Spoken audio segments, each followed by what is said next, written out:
Hello and welcome back to another masterclass. In this class, we're going to talk about how to become irresistibly attractive. Because there's a lot more to attraction than just a physical appearance, but a lot of people will get fixated on that. But being a bodybuilder, uh, partly, I will tell you one thing: there's a lot of people that you would say look incredible, and they feel broken inside. So unless we fix every other area, then you're not going to feel like a whole complete human, but you're also not going to be very attractive.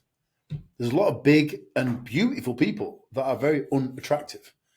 So although they may be beautiful, physically beautiful, they're very unattractive because everything else about them is unattractive. So let me just minimize myself down slightly so I'm out of the way. Put top corner. This is the step-by-step guide to building confidence, energy, presence, and fitness. Fitness is going to underpin everything, by the way, because obviously my career started as a personal trainer, and then we've evolved online coach, and then broadened my horizons, and then broadened yours. So it's just allowing the foundation of fitness to be built upon, not just get someone better at fitness. Because ultimately, if you do, you will not actually gain much more in your life. There's other carryovers, which we will cover here, but the main thing is if you just focus on the external appearance and the validation and the attention that you would get for your physical appearance, if that's what you base your value on, you won't be very attractive and you won't have much of substance around you. And that's relationships and opportunities and everything else we're going to cover in this today when it's talking about being attractive. So let's move. The introduction. Attraction is more than just physical appearance, as I just mentioned. It is a blend of confidence, energy, presence, and the way you make others feel. I actually said some Instagram story recently. I went to Istanbul in Turkey to a friend that I've met through Instagram, but I knew she was having a bad time. So it's having the emotional maturity and intelligence to be able to sense that straight away, which is very, very important if you want to be successful at anything, especially relationships of all kinds. And she wasn't okay. And we went to a club, and to watch the change from when I arrived on Thursday night, and she was struggling, really struggling, in tears, saying, "Is it going to be okay? Is it going to be okay?" Saturday night, she was like a kid, just filled with energy, just happy, bubbling. And when you become a strong, confident, masculine man and know how to behave and treat people well, you have the ability to bring that out of everyone, especially women, because you should take a moral responsibility to protect and take care of them, keep them safe, because a lot of women have been through a lot of shit. And when you have the emotional maturity to have those kind of conversations, you really start to uncover this stuff. And not only will you be more successful because you'll learn all the things not to do, but you will just, you'll have the same response as me if you're a real good man. And you'll think, this is morally wrong, I need to do something about this. So that's why I decided to lean into the person I am and learn things about that, like this. And you can change people's lives. And I put it on my Instagram story. My life has become less about the things that I have and more about the way I make people feel. The impact you have on people's lives. It costs nothing. And you can't buy it, you can't fake it, you can't do anything else. Apart from it is built on your character, and your character is built through your life. You'll never find someone with a strong character who has an easy life. Just like you'll never have someone who's in great shape with a fantastic physique who's not put the work in. You can't have one without the other. What a lot of people would like to try, but it's just not possible. But by focusing on these key areas, we can transform how others perceive you to be attractive, and you just draw people to you. I've traveled all over the place this year, and I went to India to get away from people and made some friends for life. I just drew people to me. Dubai was the same. Mexico was the same. Turkey's the same. Been to different parts of Turkey, the same. And I'm about to now go on another couple of trips, and it's going to be the same again. I genuinely go places on my own at this stage of my life, and just the positive energy that comes off me just draws people to me. And I've never had it like this before. And you do become truly irresistible. And a lot of guys do this stuff to try and get women. If you focus on doing this and being a well-rounded individual and attractive in every single way possible, looking at it like computer game characters. You have like strength, speed, power. Look at it like that. So all these different things are power bars, trying to get them as high as possible. And then you literally will not have to try for anything. You won't even have to chase, because it will just be drawn to you, because that's what you're putting into the world. And you stand out so much because most people are not doing this stuff. So to understand true attraction, obviously, we're always going to be someone who's in shape. Someone who is out of shape is not taken seriously. Fact. Doesn't matter where you go in the world, if you're in shape, you just command respect. And I'm not talking being massive and being a pro bodybuilder looking like an alien, because that's an inverted U and it goes the other way, and you actually put people off, you become less attractive. That's why most of them cover up. When you're just in good shape with a nice balanced physique, really important. So if you've got shit legs, that also loses you a lot of respect and attraction, because people look at you and go, he's not much of a man, is he? Look at his little skinny legs. When girls have bigger legs than you and girls are stronger than you, how can they then respect you? They don't. And then you also lose respect for yourself, because the girl you started to date who you thought was attractive is stronger than you. It's one of the most emasculating things you can have. I have to tell this to my female friends all the time. You got to be careful with that one. It will absolutely destroy a man's confidence. But anyway, so we have obviously the physical appearance is obviously the first thing. Without that, a lot of people won't even get to the other stages. And that's really sad, because it means that some people don't even get a chance. However, 20 years ago, I was a complete polar opposite to where I am now. So I also don't have much patience for someone who says, well, I'm a really nice guy. Okay, cool. Go and fix your physical appearance, and then people will pay attention to all the rest. It's just human beings. It's the way we are. I had to do the same. It took me 17 years to actually feel good. And that's when the confidence really soared, because the physical appearance finally got in a good place. And then I could start addressing all the others. Then my confidence in every other area got better, because I felt good in myself. And then I was able to build more relationships, which then builds confidence and builds practice of all these different skills that we're going to cover. The energy you give off. Well, for example, when I went to Istanbul in Turkey a few weeks ago, the men are really moody. Yes, it's probably a big city thing to a large degree, but the men just seem moody. But do you know one thing? If you give off good energy like me, you see me smiling all the time, I'm just like this. You go off good energy, I go everywhere. I'm welcomed with open arms.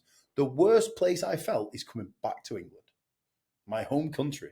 I didn't feel respect and admiration and everything else, but I got there in all these other places.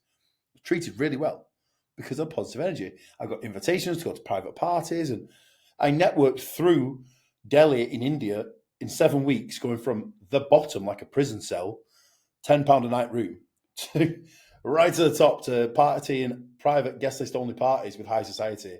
And I was being invited by the organisers. I don't know how that happened. People just kept coming up and saying, who the hell are you? Where's this guy come from? He's completely different to anyone else. But I don't fit into a box, because I'm me. I'm Chris Broomhead. I've worked intentionally hard to be different to everyone else. I want to be unique. I want to be special, extraordinary. You should all be aiming for the same thing. Don't try to be like anyone else. Try and form a category of one that has just you in it, because there's no one else like you. And that only comes with working on yourself to try and be better every single day. And the energy you give off is essential. Because if you're one of those high energy people feel you walk in the room. And it's just like, oh, yes, Chris is here. And it makes it feel good. And then when you leave, they want to see you again. They want to have you around. They want you in their life. They will fight to have you in your life, because you bring positive energy to their life. And every interaction with you makes them feel better. Good example, that was my barber. Got a haircut today. Love the guy. He's not only high energy, but he makes me feel good every single time I see him. It's like the role of a personal trainer. No one leaves feeling worse. They feel better, proud of themselves, empowered. You give them your energy. And when that energy is high, think of it as money that you can give. Give it to other people. Once I started seeing that, I really realized what I could truly do in this world. And it's something completely different to what I ever thought possible before. Because then I'm seeing my mind's running low, like when you're getting close to being in your overdrafts or debt or anything else. Okay, well, how do you get back from that? Well, you've got to try and pull back for a time until you've replenished, then you can start giving again. But just think of it like that.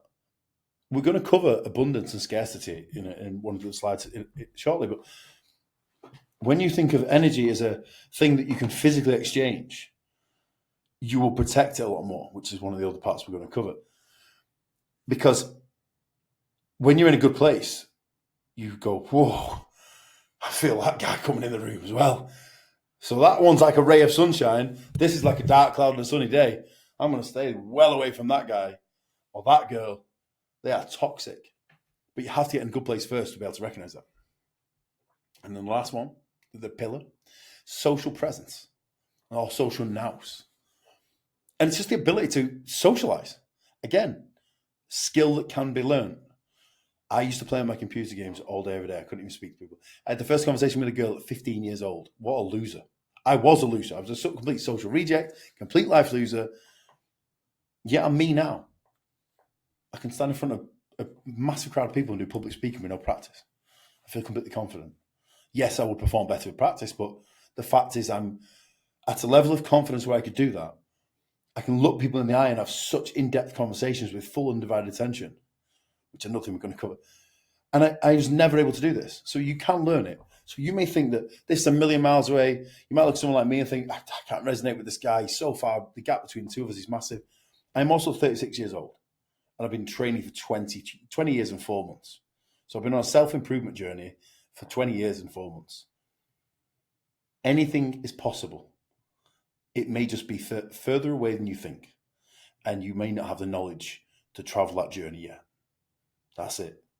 And that's why we're here today. Because if I've done it and I've self-taught, how fast can you do it with someone like me teaching you? And this is when the coaching comes in, the community comes in, and the sharing the information and these webinars, everything else that we're possibly trying to do to empower you guys with knowledge. Because the faster I can give my knowledge to you, the further you're going to go. And I want nothing more than every single person watching this video to 10x my efforts by the same age. I'll be damn proud to watch every one of you. So, first of all, physical appearance is not just fitness and being in shape. You could still be a scruff. Look at loads of bodybuilders, they dress like shit. And they're not attractive. They're wearing these big baggy clothes, these oversized tops that have no shape to them. There's oversized and then there's bodybuilding oversized. It's just like a big bin bag. There's grooming. It's the reason why I got a haircut today. I never leave it more than 2 weeks. If I do, I feel really low. It makes me feel low. But that's something you can change in an hour. Haircut, done. As soon as the sides get trimmed, I'm like, I feel better already. Because your face gets a nicer shape. And having the fade, going really, really close here, and a proper fade, it just makes all the difference. And there's nothing wrong with getting a hair transplant. If you're going thin, get to Turkey, get a hair transplant. I'll even give you contacts. Because that is one thing that will ruin your self-confidence. When you're receding up or you're going bald, you either got to shave it off, in which case you've got to have a tan and hopefully some stubble, otherwise you just look ill, or to get a hair transplant. It's so common these days that the odd person that's narrow-minded enough to say something, you just go, well, I feel good, so fuck you. Hey, I've had 2 tummy tucks. People say, does a scar bother you? No, I feel great. It's the best way I felt in my entire life. I could not give a shit about having a scar around my middle. No one even notices. So, and if they do, I'd go, I feel great. Do you? I take paying attention to your hair, taking care of your skin, because bad skin just screams bad health. When you're glowing because you're healthy and you're taking care of your skin and you're well groomed and you've got a little bit of color in your skin, attractive. Because you just look healthy. Health is attractive. That's why I say big bodybuilders, not necessarily attractive. Maybe other men will find it appealing, but not to women. And one thing that I've started to do is here. He's a Phillips one blade here. If he's a clean shave, it goes a little bit too irritated. And he uses a cutthroat razor here. Obviously, the barber's done it there. He does a better job. But just to keep that line kind of sharp, I just think it's just more that sharp line. Keep this nice sharp. Because when that's just kind of hairy, hairs are growing here, you just look scruffy. It's like wearing a dress shirt but having it untucked. you kind of look okay, but there's something that could be improved. You took that shirt in, you go, yeah, that looks so much better. Yeah, when you just take a little bit of hair off and that little bit there, so much better. So that's every few days, and then haircut maximum every 2 weeks. And you find most of you guys are probably the same. Style. This is one thing that I didn't put any effort into either. So I used to let my hair grow for way longer. Clothes, it's nothing. But don't forget, when you're taking care of your fitness and you're in good shape, almost all clothes look good on you. And you'll also find that then you go into events, like you'll see me in a lot of these pictures, where now, because I actually feel comfortable in my own skin and I'm confident and happy, top comes off, which again is incredibly attractive. If a woman's looking at you and you're a guy in great shape who's not full of himself, who's just in your element, because I'm not there to show off. That's not why I've took my top off. I've took my top off because it's warm and it's liberating to just feel comfortable in my own skin after so many years and just dance and feel free and like nothing else matters. You're completely present in the moment. That is incredibly attractive. Doesn't matter if it's man to woman, woman to man, woman to woman. It's just attractive. Watching someone in their element. So that comes with being in shape. You're able to take the clothes off, or any clothes look good. And just, if you're unsure on styles, you've got to find what fits you. I mean, I've took the watch off now, but I go leopard print watch just to have extra style, just something different, something unique. So then I could have black leopard print bum bag when I go to a party. People just go, who the hell is this guy? Because I've got this masculine energy, then I'm wearing leopard print. And it throws people. Good. This is my unique style. So it makes me stand out, it makes me special, it makes me unique. And that's what I'm trying to do. I don't want to be like other people. Why would I want to be? You want to stand out for the right reasons. And paying attention to accessories. So when I'm not in just like this, when I'm dressed up and I'm going out anywhere, it's stuff like, I was going to say wristband, something around my wrist, and then usually some sort of necklace, just to give it that extra flair. And it makes all the difference. But these little tiny changes, say the clean line, the necklace, the bracelet, the different coloured watch strap, and just well-fitted clothes. They don't have to be expensive clothes. Don't think that brands all of a sudden make you cool and they're a status symbol. To a degree they are, but you'll find that you'll impress more poor people with brands because they see it as valuable than you will people important and actually that care about your character. So never try and impress poor people. They're not hard to impress. And do you really want to? Do you want people around you that are so desperate for money that they would get themselves into debt just to get some materialistic shit to impress people?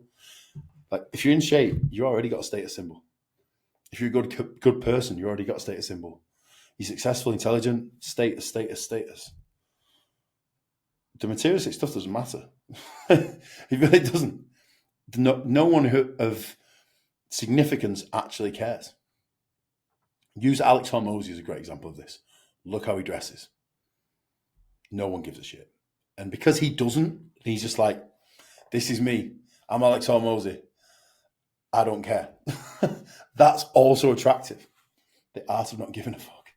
But I don't want to go too much into exercise because I'm going to cover it briefly in certain aspects of this presentation, but this is my specialist area. So I'm not going to waste my time doing a little bit of a summary like many other guys in this space would be doing because they don't have the knowledge on fitness. This has been my life. This has been my career. We've built off the platform of fitness. So we're going to do a complete separate presentation on that. I've already done many anyway, obviously for the fitness coaching, but it's ahead for ones like this. So whatever you guys want to see as well, make sure you let me know and then we can do specific things. Because we can break it down as much as we need to. We can do mini courses, presentations like this, anything else. This one I like. So with some of the images you'll see, obviously they're also the AI generated, but I chose them specifically because I didn't have pictures like this to be able to demonstrate. That's why. But building unshakable confidence. So If I take you back, when I first started my career as a personal trainer, first day the gym opened, pure gym in Manchester, I'd teach class. And I don't think I've ever been so scared in my life. I'm just going, I don't know what to do. But when you've done it so many times and everything has gone wrong that can go wrong, it doesn't even faze you, you just laugh it off. So the microphone breaks, the music goes off, the lights don't work, the music doesn't even work. What else we've got? We've got people injured, fire alarm going off the entire way through, which just turned everything off, and then the doors open, you have to go and deal with that. So many things go wrong that would just crumble most people.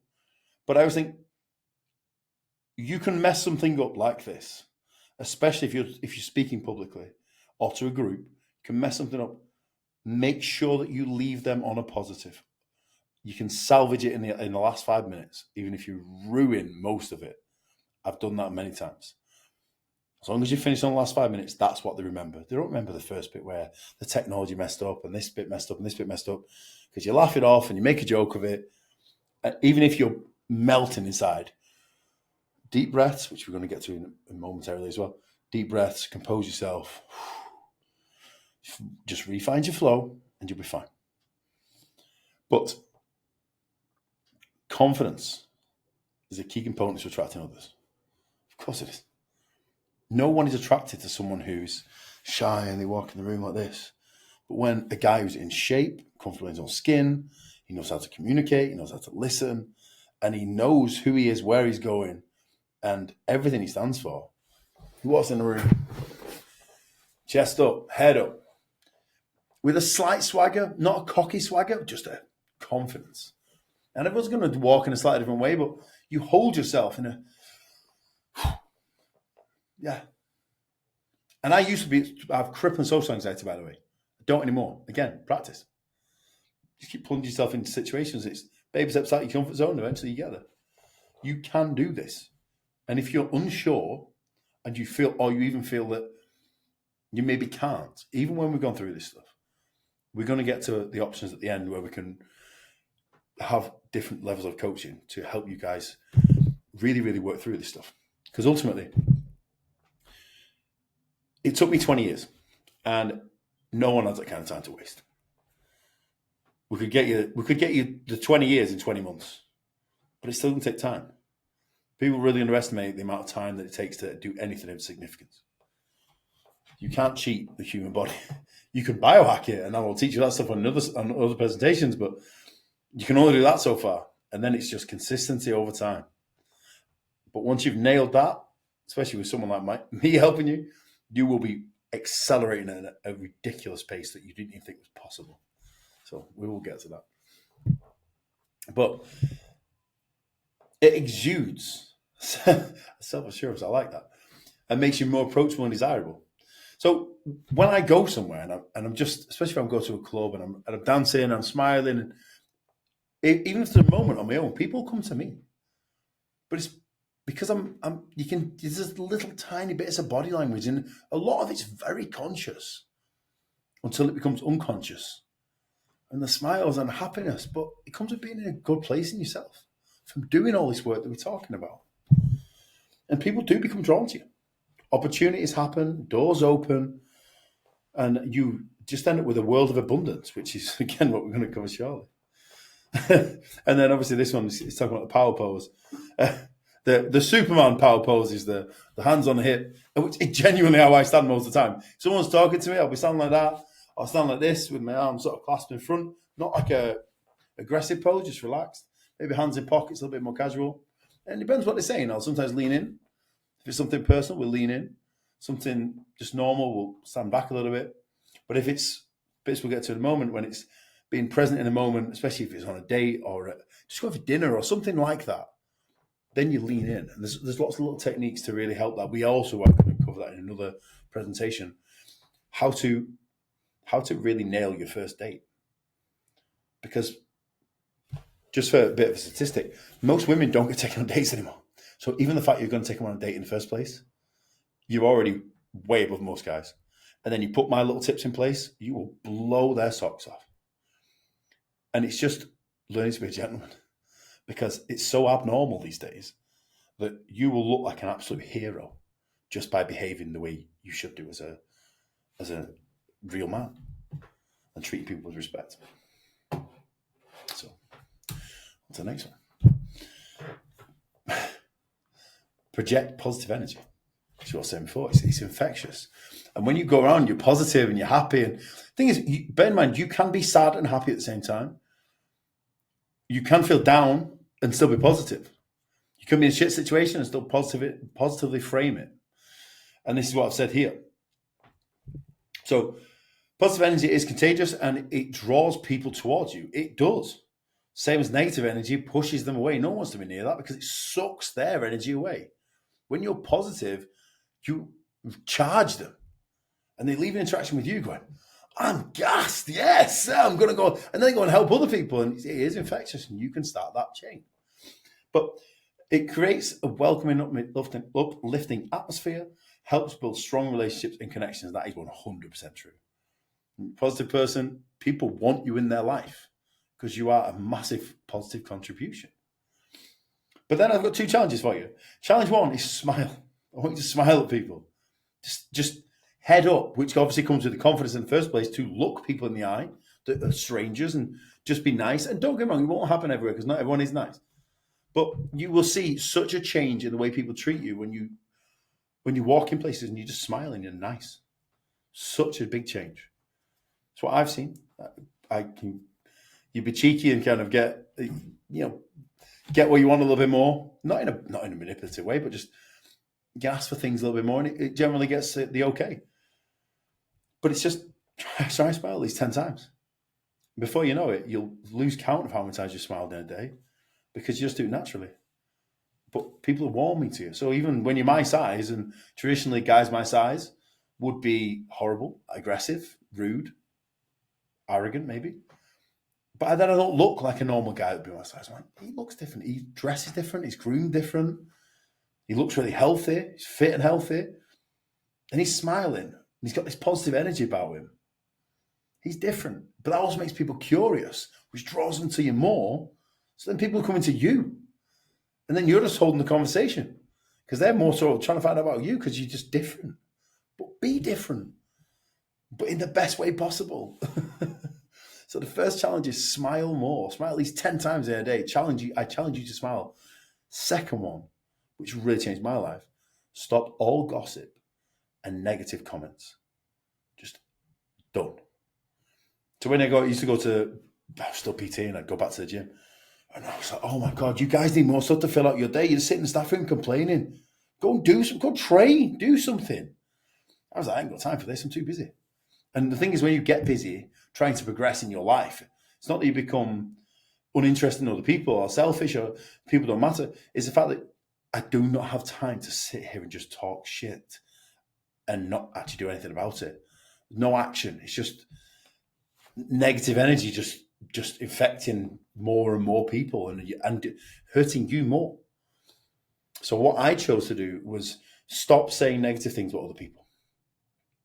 So it was so empowering because even when someone's an arsehole, if they come up in conversation, I will really compliment.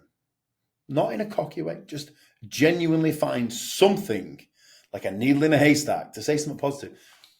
And then I think, do you know what? If it gets back to that person, then you've been honourable and kind. So if they continue being a dick, it just looks bad on them. Because then you were speaking really highly of them. Even though deep down you're thinking, oh, I really can't stand this person because they're not nice. But I'm not going to rise to their level. I'm going to maintain class and grace and I'm going to rise above it and say something positive.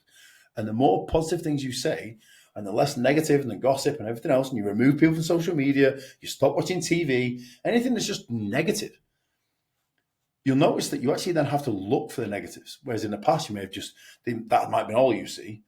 Now that's the only things you don't see. And you'll just see the positives. And you literally can reframe your entire perspective of the world. And it is possible. It's what I've done. So you choose to frame things in a positive way. So lockdown hit. We all went through lockdown. And I went, well, this sucks. But I know I can get through it because I have been in worse and I always found a way to laugh and smile. I always try to make light heart of the situation. So even though you could be breaking inside, just a little bit of a laughter and a smile and something positive can just soften the blow.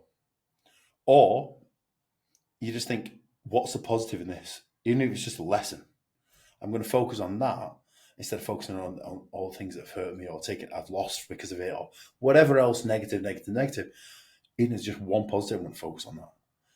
If there's more, I can just let it go. So you have the power to change how you perceive everything. It's in your hands. So make sure that you learn this, practice these 2 challenges, and change your life. This one, mastering social presence. So there's two types of being present. This is being present in the moment. So obviously you see me here. Left picture, warehouse project in Manchester. I was going through a very stressful time. And then I was like, I need to go to the club. And the reason I go to the club is not to go and get drunk. It's not to go and get rid of my problems. It's to allow me to breathe. And I breathe when I start to become present. And you will watch me. If you ever come out with me when I'm in a stressful time, especially, we're maybe 2-3 hours into the night, and I finally become present. Because I'll slowly be speaking less and less and less and less because I'm just like, normally my brain becomes more active. And then when I finally stop talking, that's when I'm present. Because nothing's coming in. And I barely say anything. I'm just dancing. And I feel so free. That's why I go to the club. Because true rave culture is about liberation, expression, freedom, unity. Every positive thing you can think of. There's no negatives. They don't exist. For that moment, those few hours, the rest of the world doesn't exist. And you just go into this spiritual like state, like a flow state. And that's why I'm going, oh my God, I needed this. I felt like I was going to have a heart attack at the time I was going through stress. And I go. And then the other one is after we'd just been to Taylor Buzz at High, Ibiza. We walked then down across the road onto the beach to watch sunrise. Again, there was a moment there. So we'd already been in the night and present, and the rest, we're in Ibiza anyway, so the rest of the world doesn't even exist anyway. But that's me and my brother. Because there was a moment when there was, I think, 6 of us there. And we're all talking and everything else. And then we just stopped. Everyone stopped at the same time. And we just stood and we watched the sun rising for about 5 minutes. Sat in silence. Completely present. Just going, wow. It's beautiful. It's with the sea crashing in. And it was just an incredible experience. And it always is. Sunrise is one of the most incredible times of the day, and it's one of the easiest times to be present. Dance floor, sunrise, sunset, middle of the set in the gym. But that's only such a short duration of time that doesn't have the same impact as these kind of events do. And especially being with your favorite people that help recharge you and that you can be yourself around. That also makes a huge difference. But to do this, it's not just going to some of these events and probably taking drugs. And that does help. And by the way, MDMA, ketamine, and most psychedelics are starting to be approved for medical usage. So especially if you look at the literature and using those dosages, we are going to cover those. I have actually done an MDMA survival guide after Ibiza last year because so many people just don't understand this stuff. It's another one we'll have to do a presentation on. But it's to become fully present in the moment. We need to then engage in deep conversations. Because when you're really focused and you stop thinking about everything else, and you put your phone away, because hopefully it won't have signal, so you don't have a choice. You give people and the moment your undivided attention and clearing your mind of problems. Because if you're present, you're not thinking about the past or the future. You're just here in the moment right now and you just be. And nothing else matters. And that's why it's so liberating. Because I've been through some of the most stressful times. And I go and we just find peace. And I'll come home and I'll sleep like a baby. And some people say they can't sleep when they come home. I do, because my mind finally stops. Because I'm autistic, so my mind's just active all day. And it's the only time it actually stops and I have peace. And I come home, especially since I'm most of my partying in relationships. And she always falls asleep first. I just lay there with the music on, just breathing.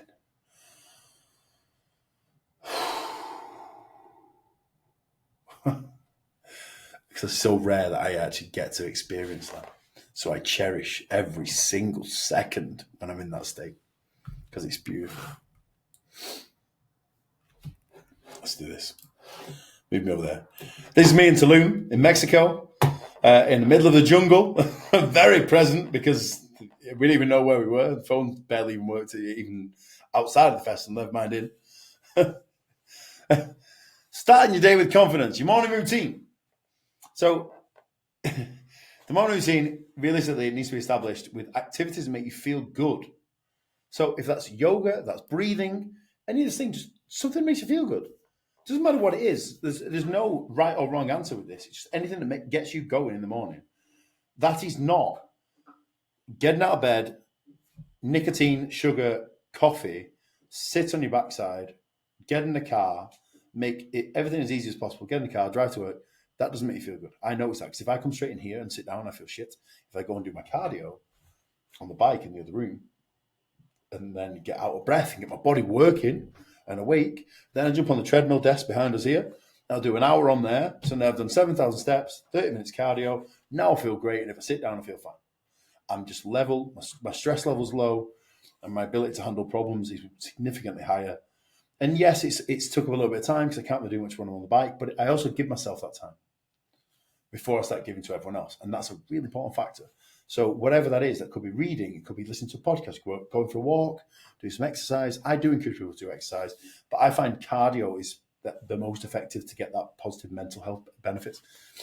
But if you want to journal, meditate. I'm not much of a meditator. I'd rather exercise, because that is my meditation. I'll put the house music on, I'll turn the volume up, and the phones are on Do Not Disturb, and the screen's down. So I can change the song if I need it, but then there's no distractions. It's just me, my time. Nothing's going to happen in 10 minutes. The world's not going to burn down. So you can take that. I'll spend the first 10 or 15 messaging and stuff, and then I'll go, right, it's my time now. Pick up the pace, get out of breath, and I get off and go, I'm ready now, ready to start the day. But this is why I've said no affirmations. A lot of people will say, do positive affirmations. Look yourself in the mirror, say, I'm amazing. No. Do you know how you gain confidence and self-belief and self-worth? You consistently do the things that you say that you're going to do.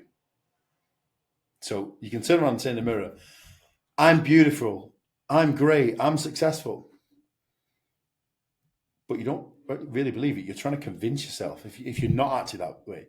So if you don't feel that you're beautiful, if you don't feel like you're successful, start doing the damn work to become it, because you won't get any sympathy from me. Like I said, 20 years, 17 to actually start feeling good. So I saw zero gratification for 17 years. I'm not even meant to look like this. It was so unnecessarily complicated. But I just kept going, and I kept going, and I kept going. So the reason I'm so filled with self-belief and self-confidence that no matter what life throws at me, I will handle it, is because of all the things I've already put myself through out of choice. Bodybuilding shows. Going to India for 2 months on my own with no plan, on purpose. So I'd struggle, so I'd grow. All these things, doing the things you say you're going to do and not quitting when it gets hard, that's what gives you self-confidence. Not telling yourself stuff in the mirror to convince yourself that that's what you should be thinking. Just do the stuff. Because ultimately, if you fail on your own promises. I mean, the amount of times I get a conversation from, daily step target, 10,000. Daily step average, 7,000. So you can't even stick to your own damn step goal. No wonder you don't feel good. Like that's a basic goal. It's an easily achievable thing. With an hour's walk and then moving around the house, you'd achieve that. And you can't even do that. You're putting in such little effort in yourself. So that means you don't put in any effort in anything else either then. So no wonder you don't believe in yourself, because you know that when it comes to it, you're going to quit. And then no one else is going to trust you. No one else is going to believe in you, because you don't even trust yourself. So how do you gain that trust? Stop fucking quitting. Do you realize how hard it was as a fat 20-year-old in 2000 and 2008. No, it was 2009 actually. Started 2009. 2009 I did my first show. So all of this, me sat here right now, I didn't have people like me. You didn't have this. We didn't have social media. We didn't have smartphones, smartwatches, we didn't have anything. All the stuff that you guys just see as normal, we didn't have. So I had to figure everything out on my own. It was so fucking hard. But the value's in the difficulty. So the fact that it was hard meant I was able to gain so much self-worth. And I finished it and thought, I need to do that again. I've never felt so proud of myself my entire damn life because I wanted to quit every day, every minute of every day. I even hated training. I was at work thinking, oh my, I was a doorman. If someone pushed me right now, I'm going to fall over. I'm going to get battered. Please, no one do anything. I have got nothing in me. And it was hell. But I didn't have a coach to tell me, hold me accountable. I held myself accountable. Because I said, I'm going to do this, especially when loads of people doubted that I was going to. How embarrassing would it be if I quit? So it's like, oh, I'm going to show you guys I'm going to do this. I don't know how I'm going to do it. But that's been the phrase that I've lived by. I will do this. You put something in front of me. And especially if you tell me I can't do it, I will really get it. Because then it'll be like a fuck you energy. And that's one of the biggest things you need to understand. If you are so determined to succeed in something, just keep moving in that direction for long enough and you'll probably go further than you even set out to originally. Because you will massively underestimate what you can achieve in 5 years, never mind 10, 15 or 20. And especially if you've got help and all the modern day advantages that you do have. So like I say, it's not words. Words work, but actions work better. And then, like I said, the last thing, exercising. Incorporate exercise into your morning routine. Physical activity release endorphins. Not only that, it just gets all your body working. Most people's bodies are significantly dysfunctioned. So you don't have to exercise fasted because it's some magical beneficial thing for fat loss. But exercising fasted will give you a huge advantage in actually having your body work properly. So you'll notice you get less blood sugar fluctuations, you have better control of your blood sugar, blood pressure, cholesterol profile, and like I said, the ability to deal with stress during the day. Significant. Your body language. Oh, you want to be attractive? Your body language is everything. Bad posture. How unattractive does that look? When I sit tall, or even stuff like this. If I'm sitting down and someone's talking, if I'm having a conversation now, this way I actually move the whole setup this way. So I can just look. Even other things. Where's the vape? I get the vape. It feels so cool when I get the vape.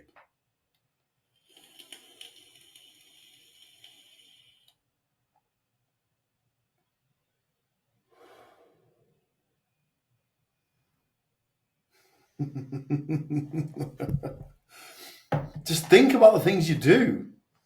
And I think some guys genuinely think the way they behave is acceptable, but it's not. But look at the pose we're in there. Slightly off center. Not pouting, but just smolder. like in Jumanji with the rock, the smolder. And it makes all the difference. That's one of my favorite pictures of myself. It's like a really good picture. There was a photography session that we did. But it's having a good posture. It's making eye contact. The fact is that the person that lacks confidence is introverted, makes people feel uncomfortable because you're kind of shy and you're looking away and you're having a conversation like this. It makes people feel uncomfortable. We saw a lot of this kind of explode after lockdown because people lost the ability to communicate effectively because they were out of practice. So then instead of avoiding it, just start practicing. You don't have to jump in at the deep end.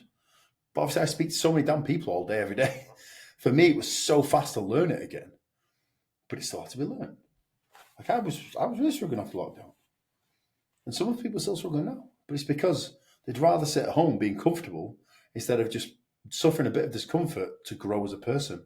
You will never grow You will never grow through easy times and good times. You grow through struggle. Think about muscles being built.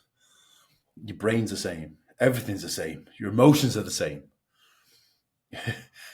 you gain emotional maturity and emotional control through pain when you go through a breakup or something like that. Or you become jaded and horrible. But ultimately, if you work on yourself, you will gain the emotional control that you need. But maintaining eye contact is a big thing. So if I look here at the camera, look at someone in the eye as you're talking to them and leaning in. As you're saying something, lean in. Be interested. Be curious. Don't sit back like this. Think of that body language difference. If I'm sat at a restaurant on a date, sat like this, it's not very attractive, is it? But if I'm in, maybe especially once the plates have gone or before the plates are there, holding hands, just a little bit of physical touch, looking them in the eye. Guys don't do this, but simple little things that we're going to cover in the presentation on how to blow someone away on the first date. These little things will either make or break the entire thing. The body language, massive one. Transform your negative thoughts. So replacing the power of positive self-talk. I always say to people, the ones who speak with badly for themselves, with clients, obviously starting in the fitness world, it was always, I'm shit, I'm a failure, this, that, and the other. And I'm going, would you talk about someone you didn't like in that way? No. Why the fuck are you talking about yourself in that way then? Because if you think about yourself like that, that's going to project off you. And then if other people over here you say that, then they're going to start seeing you in the same way as well. Stop it. You need to learn to love yourself. And if you don't, then it's no surprise that no one else loves you either. That's harsh, actually. Let's recorrect that. It's no surprise that you're struggling to find love. Because, if I said to a lot of men, look yourself in the mirror and say, would you love you? Would you date you? And if it was, yeah, I'm a 10 out of 10, you're either very deluded or very confident and you've done the work. But most guys, if they're being honest, would probably say more like a 5. And so, okay, well, let's start moving that number up. Because not everyone's destined to be a supermodel or a pro bodybuilder, a pro athlete. They've not got that kind of genetic advantage, but we can still maximize what you do have. But most people just don't even try. And it all starts with negative self-talk. I'm shit, I'm this and that. Hey, I was the same. Why did that change? Because I challenged myself to do things that were hard, and I consistently did them, and I never quit when it got hard, even when I wanted to. And then the negative self-talk just stopped on its own. It was like, I know I can do this. I know I can do this. I will get through this. I will not quit. And then replacing those thoughts with positive ones. When the thoughts arise, it's important to challenge and replace them with positive affirmations. I know, obviously, I'm not really a fan of the word affirmation, but even myself, do you know what I say? I do say that to myself. When I say, doing this, you know the answer, Chris. You can solve this problem. Well, that's a positive affirmation because I know I can solve it. And I'm just reminding myself because I'm usually having to solve it on my own. Good. You can do this. You can solve this problem. You have the information there. Just think about it. And then it's going, recognizing negative thoughts, questioning their validity, reframing them with positive statements. Because if it's something that, I don't know, I have some clients 1 week from the next, they're going, I look shit, I look small, this and that. It's like, okay, let's question the validity of that. Let's do some progress pictures. Oh shit, you've changed, not for the worse. Let's put them against one from a year ago. Oh my God, I didn't even realize you changed that much. And it's those kind of things, we can flip it and just change everything. And then the more you reinforce the positive self-talk and the positive mindset, the more you'll start to actually improve your life.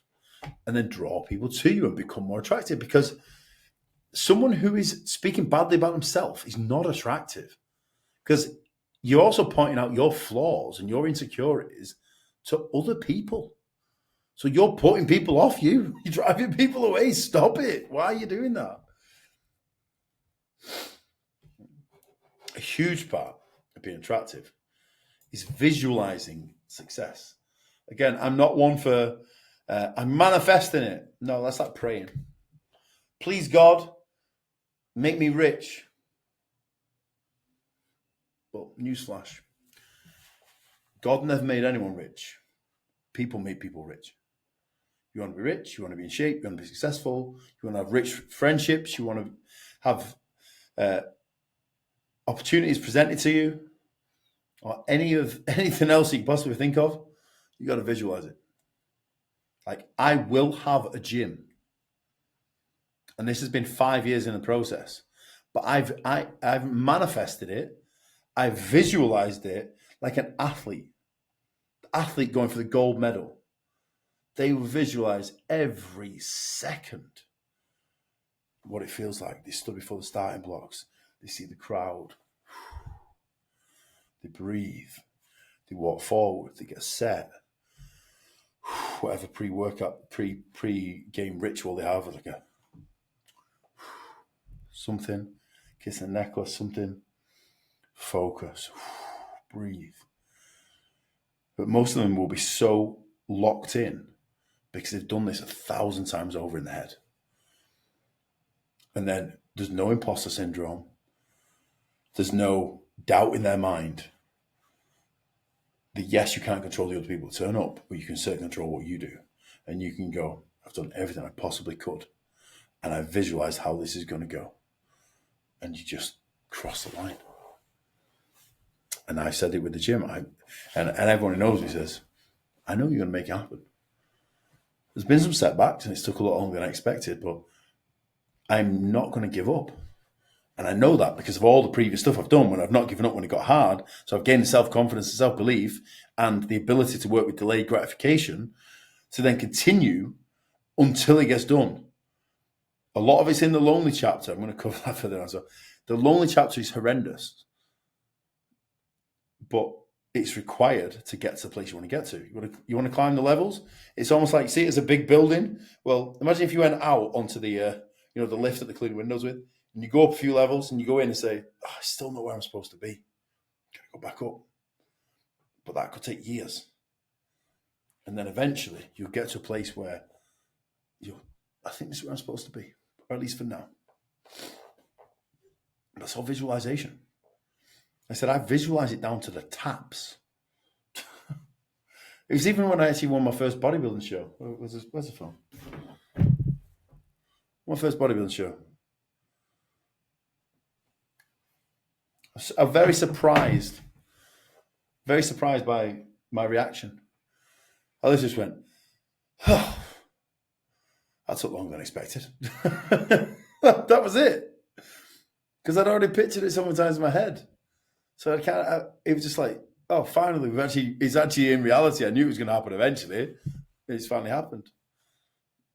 It was pretty meaningless at that point, but it was due to visualization and mapping out how I was going to get there and what it was going to feel like and all these kind of things. But from my experience, the reality is often significantly better. An example of this was, there's me, Lucy, and Joe, two of my best friends, went to Mexico, to Tulum in January to Zamnar Festival because we'd seen Taylor Vuz play Afterlife at Zamnar Festival, and it looked unbelievable. Just the experience, the energy, everything we're talking about here. The whole place was attractive. And we had visualized that for 6 months. And then when we actually got there and we looked at this huge, spectacular screen that they've built, and bear in mind, they build a building in about a day because it changes every day or every other day. And I cried. Just so overwhelming. I was going through a stressful period again. We finally got there. It's like we've traveled halfway around the world. We didn't even have the money to afford to come when we started buying the tickets. We just kind of figured out as we went. And then we're in Mexico. And it was like, I can't believe we're here. We've pictured this every day, every single day, and it's real. And that was the line of the holiday. Oh my God, it's real. And it blew away expectations. So even though I'd visualized it and how it was going to be, and based on past experience, I could kind of build that picture really clearly. But I didn't fully know because I'd never been. And it was so much better. But we got there because we visualized the fact we were going to get there, and we would do anything possible to get there. That's exactly what we did. It was wild. But if you make life an adventure like this, it's so much more exciting. Next. Visualizing success. Obviously, the next couple of points we've got there. Positive mindset. So if you haven't got a positive mindset, you're not going to get very far. Like, because, you know, especially in the business world, you're going to get punched in the face a lot. That's basically what business is. It's not fun. Entrepreneurship is not fun. People think it is because they see the highlight reel, the assets, the experiences, everything else. Like people see me, they see me going on trips. Like I pretty much work 14 hours a day, and I'll do it about 14 days straight. And then that at the end of that week, I need to do something different. I've got to go see friends. I've got to go to a party. I've got to go on a trip. I've got to do something. Because all I do is work and then take breaks to go to the gym. But that's what a lot of this stuff is. So you've got to keep a positive mindset, because otherwise, how do I sit here all day and work on my own? Don't even see anyone for sometimes for days at a time. It's not fun. I'm miserable.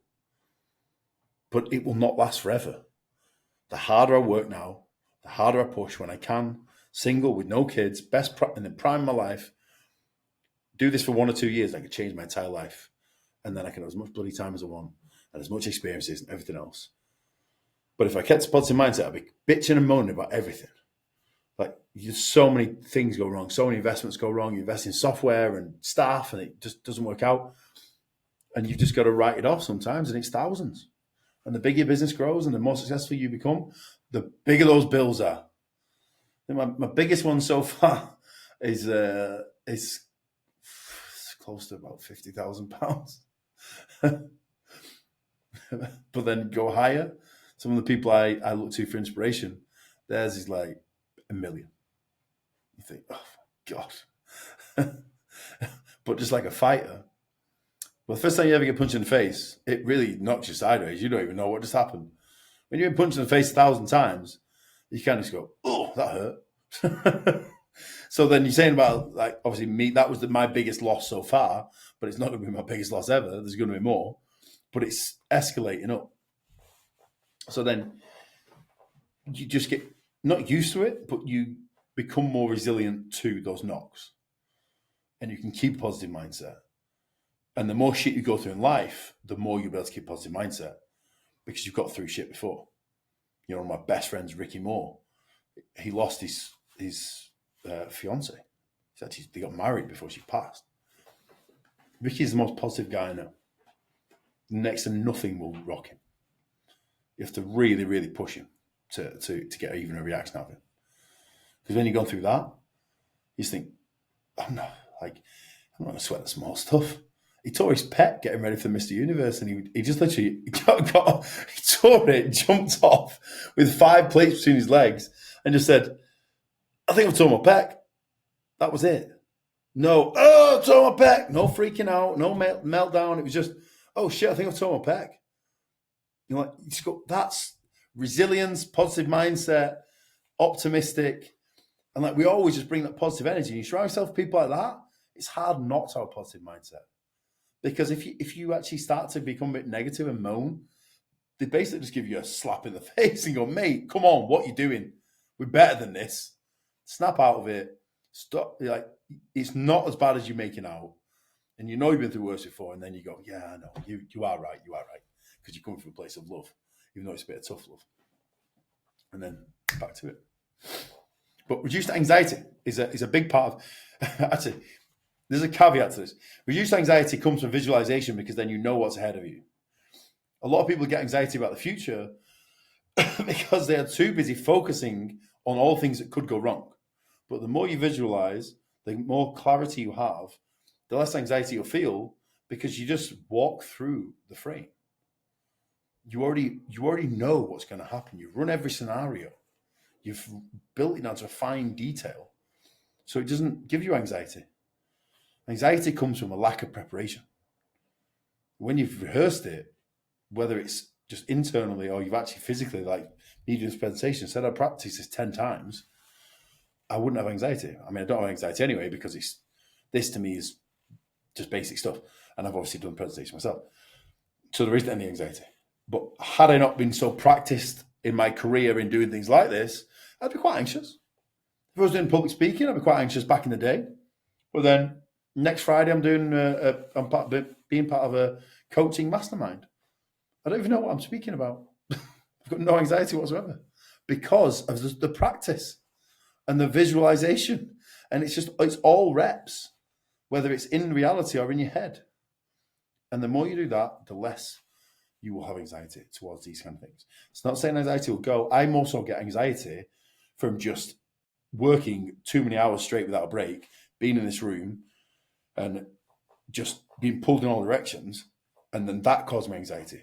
And then you start getting exhausted. It all kind of drives it in a negative spiral. So there's other elements to anxiety, but anxiety over the future and being successful and what it's going to lead to can be fixed just with an adjustment in your mindset. So that's one thing that I really help people with. Just be prepared. And if you don't have the knowledge yet, we just fill that gap, because I will have it. Next. So we get towards the end now, but cultivating gratitude. It's one thing I've become very, very happy that I've learned to practice gratitude, because you've got... So this is David Icke, by the way. If you don't know who David Icke is, he is a very controversial man, but also speaks a lot of truth. He doesn't kind of go off a bit at the end, a bit off-piste, and you kind of think, okay, this is kind of deep conspiracy theories now. But a lot of stuff he said, he was called a madman for so many years, and then it all came to fruition. So he was actually a genius. But I hugged Brian Rose first. He was straight in. Brian was straight in. And then David Icke kind of pushed me away, and I went, come on, David. And then he went, oh, okay, go on then, and we give him a big hug. But it's because I'm grateful. I was grateful to be there. I was grateful for these guys standing up for what they believe in. The whole thing here with London Real Brian Rose used to run a podcast called London Real with some fantastic interviews. He interviewed David Icke to do with the lockdown situation. And it got him demonetized completely. They just blocked his YouTube channel. No warnings. You normally get your 3 strikes. He was just instant off, delete his channel and his business. Luckily, he had a website backing it up, but it was crazy. That was what the whole documentary was about. And it was just like, thank you for having the bravery to stand up, knowing what the backlash was going to be, and knowing that it could cripple you financially, it could have destroyed relationships, it could have turned people against you, and you're going to take a lot of heat for it. But they stood up for what they believed was morally right. And demonetizing, completely removing someone and cancelling their entire social media page with all the other interviews that had nothing to do with this, without any warning, is morally wrong. And it just proves what they're actually saying in the whole thing. So there's that, and then on the right is one of my best friends, Lucy. So Lucy is someone who, if she ever gets in trouble, and she just needs to ring, and I will say, where are you? I'm coming right now. I don't care what I'm doing. I'll be on a plane. She's in Bali now, so I will be on the next plane, and I will just be there. And it's because she was one of my first friends when I moved to Ibiza in 2011. And we somehow never met in Leeds, even though we were there for years together. It was the fact that she showed up for me many times, and she has done ever since, after all these years. When I've gone through my darkest times and I have nothing to give you. I'm pretty useless and have very little value in those moments. Yet she still showed up.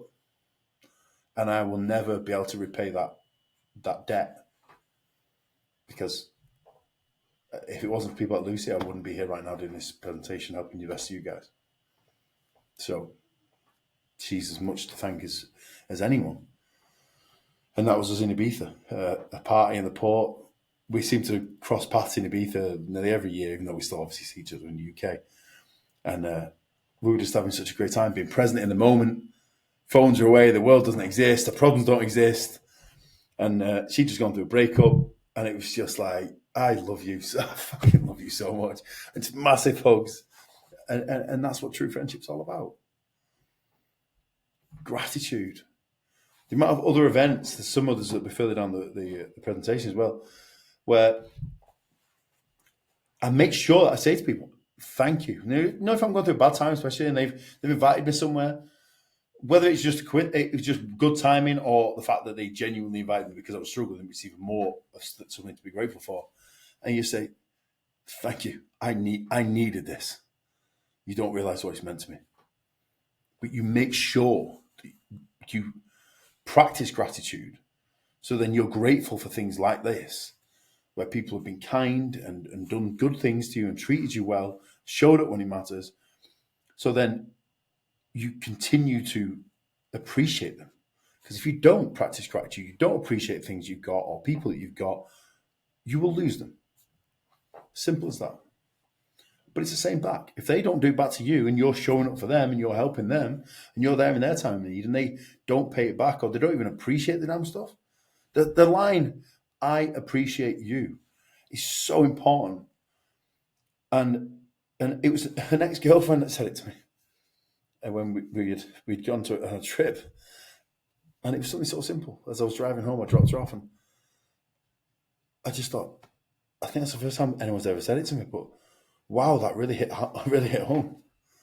Because I try so hard, I give so much to so many other people. Even sitting here now, it is 2 a.m. Oh shit, it's 2 a.m.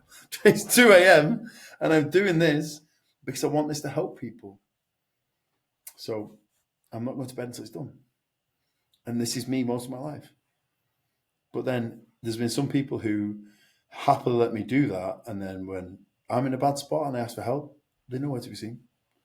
But don't allow those people who don't show you gratitude back to make you jaded against the world or change you where you are. If you're a beautiful soul person, don't change because you got burnt. It's not a reflection on you or society, it's a reflection on just a small number of people. Because trust me, there's a hell of a lot of good people out there. The more you project all the things we've talked about, and you draw people to you, and the more you then travel around, the more you'll meet all over the place. I could stop work tomorrow if I had passive income coming in, and I would spend the next few years just traveling, seeing my friends in different parts of the world. Because I've met them without even trying, really. And it's so important to do that. Because practicing gratitude gives you a positive mindset, increases happiness, improves relationships. Oh my God, it does. I've never had such good relationships, but it's because I say things like, I appreciate you, I love you, and I mean it. Because you have to remember that love is many different forms. The love you feel for your partner is different from the love you feel with your family, your close family, your mum, your dad, your brother, your sister. But then the love I feel for my close friends is different again. It's kind of a similar capacity to my family, but it's different. But those kind of things just mean all the difference. And then because of that, reduce stress in the moment when you're doing something you're grateful for, but afterwards, because then, like for example, I went to India. Most of your cards just don't work. You can't use your card. You have to get cash everywhere. It's a nightmare. And even then, you can't use all cash machines. It's only some. So I said, next time I go back, I'm getting a bank account set up. It's just make my life easier. But then come back to Dubai and use Apple Pay. I was like, oh my God, Apple Pay. Oh, I needed this. And again, you then become grateful for so many things. But you have to put yourself in those different situations sometimes. Because if you're from the United States, Australia, Canada, New Zealand, most of mainland original, the European Union, like Spain, Portugal, France, etc. So all these developed countries, we are so spoiled and privileged. And we don't realize until we go somewhere where most of those things don't exist. And then you hopefully appreciate the things you have that you take for granted that you never realized because you've never been anywhere that doesn't have them. So you think everywhere does until you realize they don't. And then finally, it enhances your mental health. Absolutely. But so does reducing stress. Now, they all link together. So practice gratitude. It doesn't mean journaling. It doesn't mean it, just whatever way is possible. For me, it's just saying to people, I appreciate you. Saying thank you. Not just because it's manners. It's because I'm grateful. So I'm saying thank you because I'm damn grateful. I send a big long message saying and explaining why I'm so grateful. Because I think it means way more than just a thank you. So we're getting close to the end now, guys. So just hold with me for a good few minutes. So practicing abundance mindset and get rid of the scarcity mindset. The reason I've just used me and a load of ladies is because not a single one of these, I didn't chase after a single one of these people. This is the whole point of explaining abundance instead of scarcity. Because when you've worked hard to become all of these things and be attractive and become a very unique individual and a very special individual, you don't really have to try. I think it's undeniable that we can say that every single one of these women is an objectively beautiful person. They're beautiful women, but beautiful in here as well. They're all successful. They're all independent. They all pay their own way. So, some of the guys that we're speaking in this space, that we're saying about, yeah, girls, this and that. Every single one of these is a superstar. Pays their own way. So it's more about the way you make them feel. Because they don't need you for the money. They don't need you. They're independent. But then each one of them has brought me into their life and they pursued me because of what I could bring to their life and the way I make them feel. Because you can't buy that. And it's very rare, very, very rare that people make you feel that way. Because it's the same with me. Like, how many people soothe me when my life's chaos and stress? And it is, like I said, being a man, a business owner, and responsible for a lot of people is stressful. So putting the right people around you just really helps. And it's, I've met these all over the place. We've got some in person, some on dating apps, some on Instagram. Another presentation I want to do is discussing how to optimize your dating profiles. Because so many guys just say, oh, these horrible, bad women. It's like, they're really not. I'll show you mine. That's the whole point. I'll talk you through mine. I'll show you the quality of the women that are on there. These are not girls. These are not princesses. These are high class, high quality women that present themselves well, amazing energy, and they're just great to be around. And this is how they feel: relaxed, comfortable, safe, protected. This is how they should feel.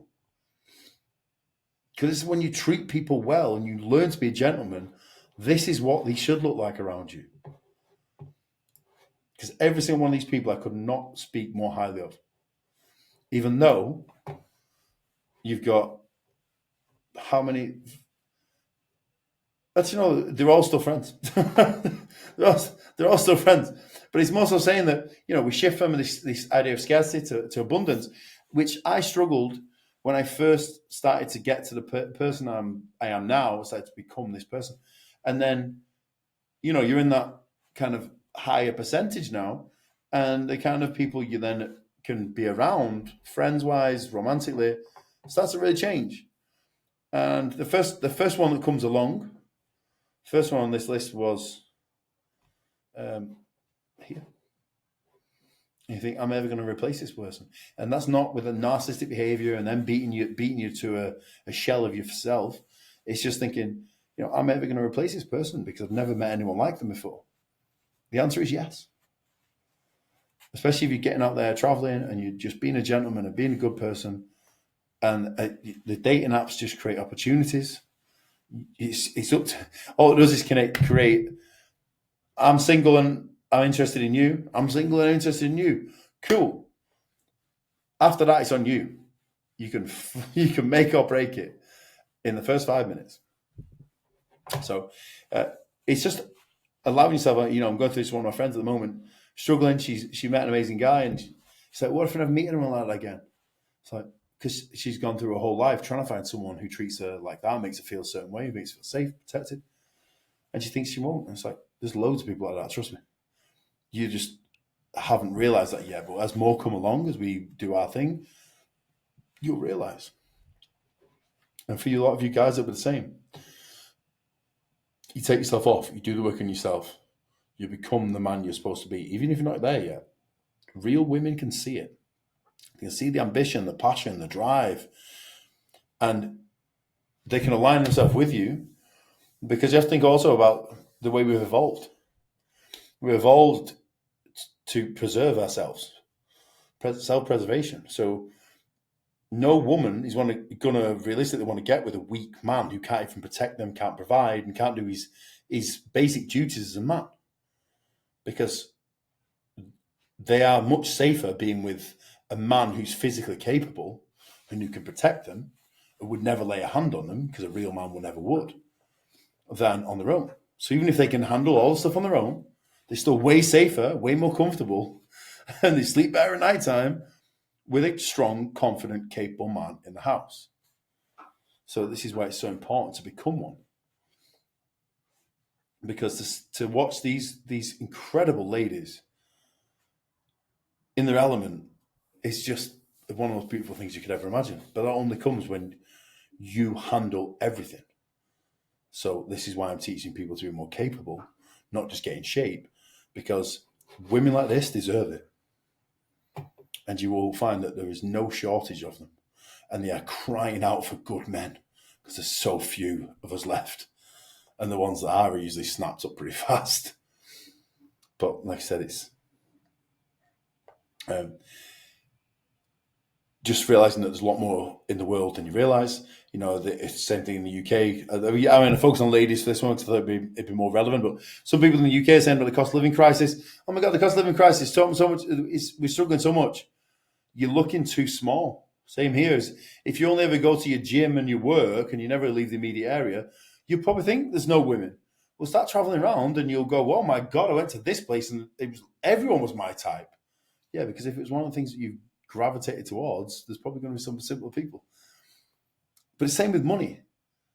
Oh my God, there's no money in the UK right now in certain places. Okay, I've just traveled to, like I said, 8 countries, I think, so far this year. There's a lot of money in the world. There's just as much money as there always was.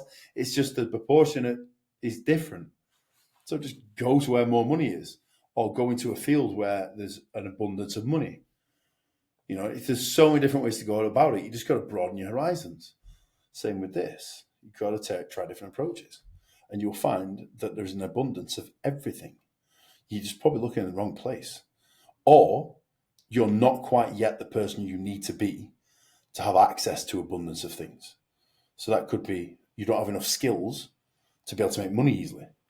So there's not an abundance of money for you, but there is for someone who's highly skilled in multiple areas. Same with women. You might not be highly skilled in being a gentleman, having manners and being attractive. So then for you, there's not an abundance. But believe me, there is more good women than good men. So there is an abundance. And it's never been so easy to get ahead because most men are a joke. So just learning to present yourself well, wash, be in semi-decent shape, have manners, have the capacity to defend yourself and at least your partner and your kids if you've got them. Just like this is basic stuff that is embarrassing if you can't even do this stuff. But if you're able to do that, you already separate yourself from about 70% of the population and you will look like a hero. It's crazy. So controlling your energy. You have to get in a good place first. It's one of the things I had to do. This is talking about breathing exercises. I always just think breathing exercises are a bit foo-foo kind of stuff. However, when my anxiety is really kicking up, stress is high, it often happens rushing to the airport because stuff will crop up and I always panic about missing a flight. And it's just I'm walking through going, just breathe, Chris, just breathe. Just trying to walk through, and it's just keeping you calm. Because otherwise, if you're starting to, your adrenaline's going to go up. But it's also understanding that when you're in the gym or maybe you're going to get into a fight or anything else, you want the adrenaline. But then it's coming back out of it. It's, if your headphones on, back off.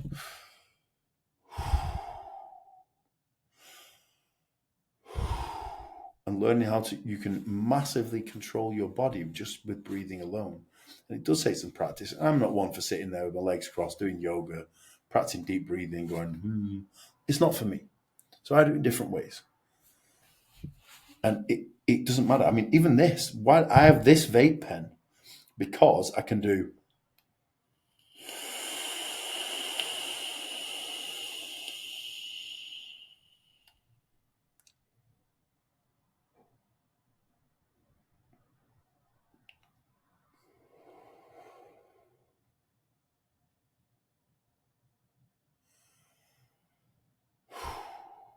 that alone is incredibly calming. Genuinely is. And it's trying to keep you in this position of being centered. But first you have to gain emotional intelligence, emotional awareness, and then put yourself in a damn good place. Doesn't mean you have to be where you want to be yet, but getting there. And then you will be protective of your energy, because you'll realize that's a dark cloud on a sunny day walking in there. Especially if you're a gym goer, you can feel the trend users walking in the room. Ugh, stay away from that guy. You breathe in his direction, he's probably going to explode in a fit of anger. And you stay away, because I'm like, maybe that was me in the past. And it could be saying, women, red flags. Because you've finally got yourself in a good place, you've healed from the stuff in the past, and you've done the work, that then you are protected. I'm going, I'm not going to just be around anyone. I'm going to be selective. And if that means being on my own for a while until I find the right kind of people, I'm going to do that.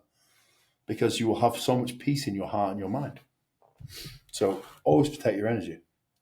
And one of the best ways to get back in a good place, if you start to deviate off, just breathe. It's one of the things I say to people. I will never say calm down, because no one ever calmed down by being told to calm down. However, when I bring the tone down, and I'm just like, it's okay. Just breathe. And then if they're still going, so, okay. And maybe even just hold hands and make you feel a bit more safe. Look them in the eyes and say, just breathe. Or even just, when you kind of grab here, not in a nasty way, but it's kind of just holding. So it's just you and them, and then it cuts out a lot of the peripherals. Just breathe for me. Just big deep breaths. And it's surprising how much of an effect it can have. The art of being present, fully engaged in the conversation. So this is one thing that if you are on a date, by the way, or at dinner or anything else, don't have this on the table. And don't think that is much better, because then when it vibrates, you're going to check it. And if someone's having a deep conversation or something like that, you're now distracted by your phone and you're half listening. So what you should do, which is also part of blowing away someone on the first date, explain it and say, do you know what? I want to give you my full attention, because I'm on the phone so damn much, I'm working so damn much, and I'm here with you. And I want to be present for every moment that we're together, because I want to really enjoy this experience. Like you've just gone, whoa, green tick. Because most guys wouldn't even consider that. Then you go, do you know what? I'm going to put that, or can you put that in your bag for me? I don't need it. If someone really needs me, they'll ring. I'm sure they'll be able to find us. Is there going to be an emergency? Probably not. And then you give full attention. So not only is the experience nicer, it's so much more rich, and you connect on a deeper level. And then you're leaning in, you're getting the eye contact, you're looking in properly, you're engaging in the conversation. They say you're holding hands at times. Oh, I said, I want to be there. Because it could be the same if it's one of my friends or my family, my mum. I go for lunch with my mum sometimes. I want to be there. I don't do that very often. So I can answer the phones in an hour. But right now, I need to be here with this person that I've arranged to meet. I've been waiting for this for weeks. Cherish the moments. And it was so healthy for you. So you're listening. You're actually not just hearing the noise, you're actually listening so you can respond. And by the way, going for a meal is one of the best ways to do this, because you can't communicate. You can't eat and sorry, you cannot. If get the point. If you're not communicating properly and back and forth like a tennis match, you won't be able to eat your damn food. I want to eat my food. So what you'll do, you will speak a little bit, and then you ask an open-ended question. So often it's you're responding to what they've said, you're saying a little bit of maybe a story or something else that's relevant, and it creates more of a bond. You share some vulnerability, they share more vulnerability, all this sort of stuff.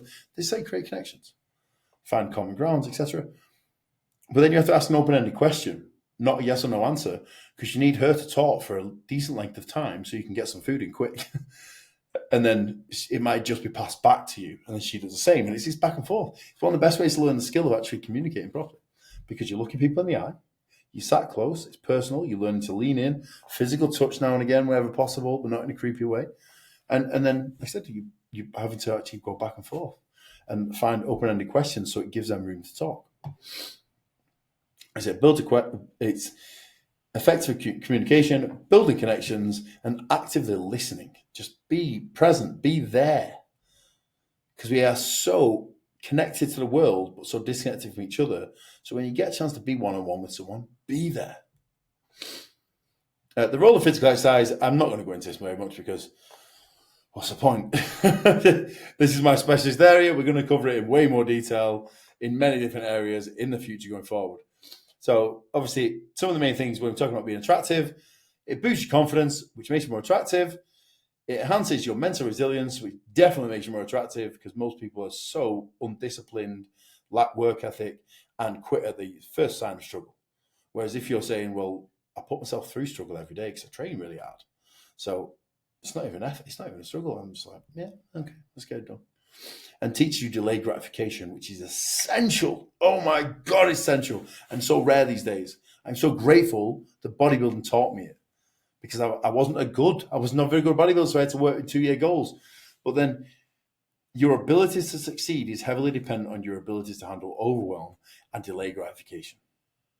So that's controlling anxiety and breathing in those stressful times and keeping pushing through regardless. And then the delayed gratification, understanding that anything worthwhile doing is going to take time. You know, the idea of 6-pack in 6 weeks is just a bit of false advertising because most people are so far overweight that it's going to be like 6 months. And we need to get that to people properly to explain that whatever you're doing today could be for a goal that's 2 years away, and you might not see any gratification until the final stages of that 2 years. That's bodybuilding. You feel like shit for most of that time, but right at the end, it comes together.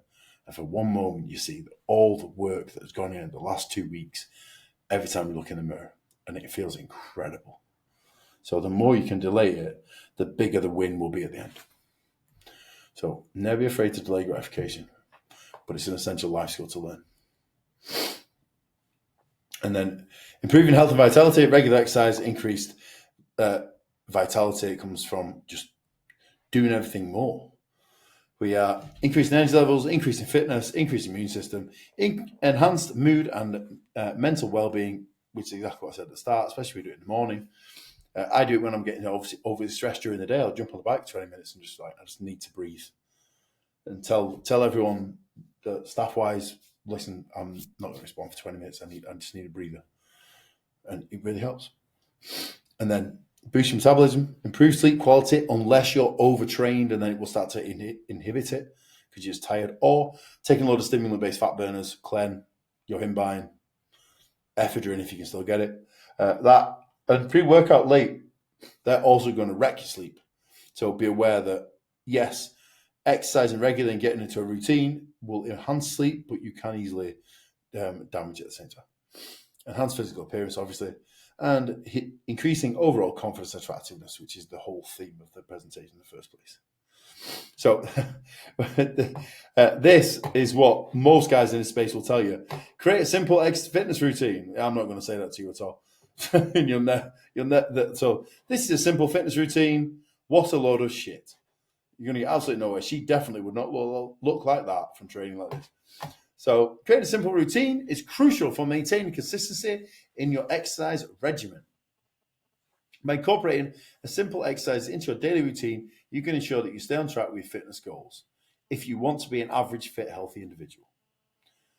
But I can imagine most people watch this video don't want to be average, they want to be extraordinary. Well, that requires extraordinary effort.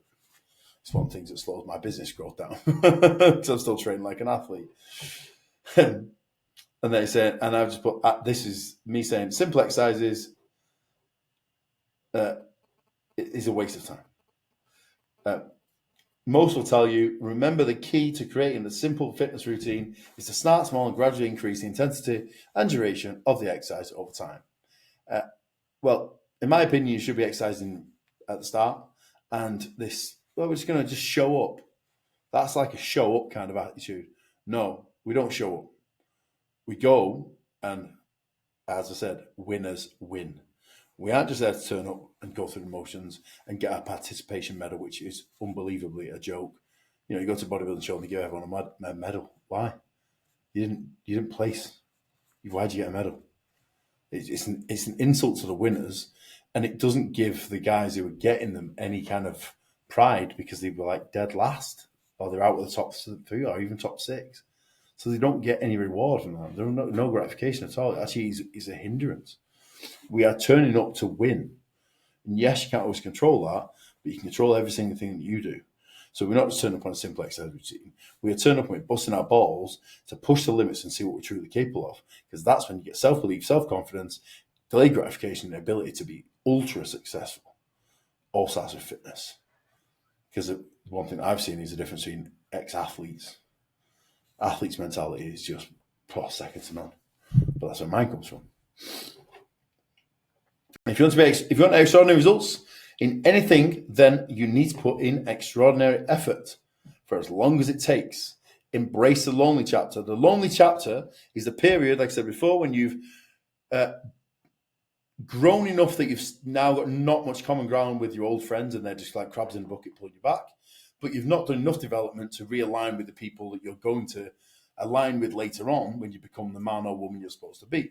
And this is why it's so important to understand that you're in the lonely chapter. I'm in one right now. It sucks. But I've done many of them. So it doesn't suck as much. But yes, it's better if you're working as teams and you're even just in twos and you partner up and you share the tasks and you motivate each other. But ultimately, there's probably going to be a period of your life or multiple where you're going to be lonely, you're going to be on your own, and you're going to have to push through because it'll be worth it on the other side. So we'll deep dive into training separately instead of covering it here because the slides are already getting, this is quite long as it is. I need to get to the end now so you guys can breathe. So just bringing it all together, just quickly before we finish. Confidence. Practice positive self-talk. Set achievable goals. Because obviously if you set big goals that you never reach, so you're not going to feel good. But even little goals. Step goal. When I've got my watch back on. Step goal. Calorie goal. I'm going to go to the gym today. These are simple goals that you hold yourself accountable to. You smash out the water and you are absolutely winning. So that's why we set achievable goals. If you want to shoot for the fence on a big life goal, like me saying I want to open a gym when I was gym floor PT at the time, it's like, I have no idea. That gap is pretty big, but I don't know how I'm going to get from here to there. But I know that if I keep moving in that direction, I will find a way because I'm not going to give up. The desire to do it is too strong. And then energy. Prioritize sleep and establishing consistent sleep schedule. It's hypocritical of me right now because it's 2:27 in the morning. And I'm going to a festival all weekend. And incorporate regular physical activity, obviously. Presence. Be present in the moment. Engage in listening, eye contact, looking people in the face. And just be there. If you're there, be there. Don't be there physically but then completely mentally absent. You're just missing out on the experiences. You may as well just be at home working. At least you're going to make some money and have better stuff in the future because then you can be there because you won't have as much to do. You can outsource it to everyone. So that's, either go there and be there or just don't bother going at all and just work because it'll get you somewhere in the future. And the fitness, obviously, we've just covered in the last couple of slides. Navigating social settings with ease. Let's see, look at this nice picture. It's a mixed group. Some beautiful women, so very well-presented guys. Look like some high-quality gentlemen. And when you start a conversation, it's one thing that I've learned. So basically, conversations are sales. Ask people out with sales, ask for their number, their Instagram, contact details. It's all sales. However, I was overweight when I was younger, so I never got natural practice doing this stuff. I didn't get a chance to. I didn't talk to a girl until I was 15. So where the other kids were just learning sales skills without even realizing that's what they were learning, I didn't. So I'm learning it now. And it's incredibly difficult when you're trying to learn it at this late stage. So the thing I'd say to you is just practice these intentionally, because the earlier you start, the faster you will get good at them. So be curious, ask open-ended questions. That's how you have a conversation. Otherwise, it's just you talking. And as much as I love I love to talk and educate, I also love to listen. Spend more time a day listening than I do talking, actually. So it's very important to ask open-ended questions, so you don't say yes or no. You get an explanation. And then the best thing, if you're then doing it on the other side, so then like listening and engaging with the person, actually responding to what they said. So don't be thinking about something else, because people can tell when you've not listened properly, because there's a pause where you're trying to piece together what they actually said to be able to respond, and it's usually a bit off with your response. So it's a really important factor to be able to do that. But like I said, it's asking open-ended questions so the conversation continues, then they hopefully will give a good answer. So if someone said to me, like, what do you do? And I say, well, I'm a personal trainer. There's not much to go off there. They go, yeah, that kind of fits. But I'm not even a personal trainer anymore. I started my career as a personal trainer after I'd been living in Spain for 5 years. And I came home in 2016. I then moved to Pure Gym in Salford, and then moved to Salford soon after. But then I started to get a little bit understimulated by being a personal trainer. So then I went off to be an online coach, and then slowly transitioned across, and then fully stopped personal training this time last year. And the reason I wanted to be an online coach is because I always wanted to positively impact people's lives, so I could do that on a much bigger scale. And then when I start doing this stuff now, even bigger again. So we can get to even more people and help them really get control of their life. So that's what I do. But then if I also said, I lived in Spain for 5 years and I learned Spanish, there's a load of bits to that story. And it just gives you so many things to go, okay, this is an easy conversation to continue, because he's just giving me loads to ask about. And then I'll ask a question. Then you give a big, long explanation with some stories and animations, and then you ask them an open-ended question. So you could be like, where are you from? I'm from Saddleworth. I'm originally from Saddleworth, but when I hit 18, I went to Leeds Met University and moved to Leeds for 5 years. And from there, I went to Ibiza for 5 years, ended up in a bit of a bad situation, and it wasn't intended for 5 years, but it ended up that way. And then I eventually came back here in 2016.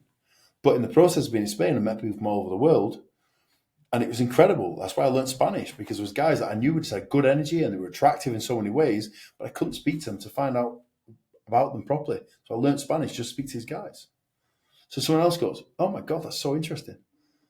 Tell me more about this bit. And it'll be different for everyone. They'll clung on to something you've said, and it gives them reason to go. And that's how you have a conversation.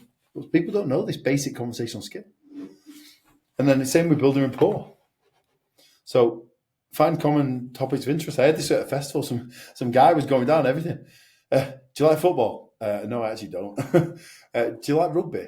No, I actually don't. I haven't watched sport in years. I don't turn TV on. And he's like going around down this list trying to find common ground that he knows about, so then we can connect. But the more you travel, the more cultures you see, the more countries you see, the more stories you've got to tell, you'll find it so easy to connect with everyone, because you'll have common ground with everyone, because you are such a well-versed person. That's why I say, try and be a category of one. Don't try and be into any other category that society has dictated to you. Make your own. So, last two bits. Building and maintaining relationships. And you see, I've got some pretty good relationships here with some incredible human beings. This is Ricky. That's the guy I said is super positive before. And yes, this is him year round, how he looks. He's not even dieted. When he dieted, he ended up just like skin. No body fat at all. And there's Theo in the middle. Me and James at the top. That was just before the picture of my brother earlier, so my brother stood right behind. This is me and Nick when we'd hugged David Icke and Brian Rose. It's just after. And then this is a massive group of us at Warehouse Project. As you can see, none of us are normal. I wouldn't have it any other way. But then it's just saying, how to build relationships? Be authentic. So you've got to find who the hell you are. And then if people around you right now don't love the person you are, if you're a good person, but they disagree with some of the other things, like, I don't know, maybe they are really, they have a very bad bias towards the gyms, and they think gyms are horrible. They're full of these angry people, and they hate gyms. And then you're getting into training because it makes you feel better.